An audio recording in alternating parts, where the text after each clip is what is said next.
jangan pernah kalian masukin teman kalian kerja, apalagi di perusahaan atau tempat kerja yang sama.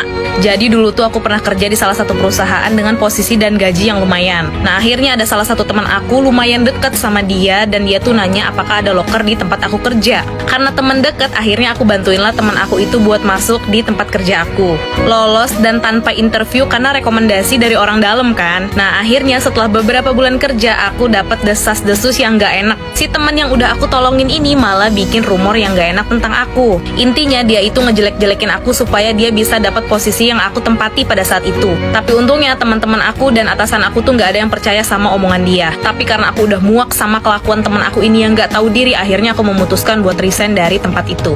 Nah aku pindahlah ke tempat kerja yang lain. Terus aku juga bantuin teman aku buat masuk kerja di situ. Cuman ya sama yang ini tuh aku gak terlalu deket, cuma ya tahu aja gitu. Nah ini juga sama, dia juga berulah dan dia itu kerjanya gak bener. Masuk kerja seenaknya, komplain masalah gaji, padahal menurut aku gaji dia tuh udah lumayan buat fresh graduate. Dan akhirnya ujung-ujungnya di tengah jalan dia minta keluar tapi gaji pengen full. Kalau udah kayak gitu kira-kira siapa yang malu? Yang masukin kerjaan ke situ kan? Dan kalau lagi apes kita tuh gak bakal bisa dipercaya lagi sama atasan kita di situ buat masukin orang kerja. Aku juga gak ngerti kenapa manusia sekarang itu dibaikin malah jadi gak tahu diri. Jadi dari situ aku belajar, aku tuh gak mau rekomendasiin teman aku lagi buat kerja di tempat kerja aku. Biarinlah mereka kerja cari sendiri, toh aku juga kerja dapat nyari sendiri kan. Dan yang lebih parahnya waktu aku lagi nganggur juga gak pernah ada yang mau bantu tuh.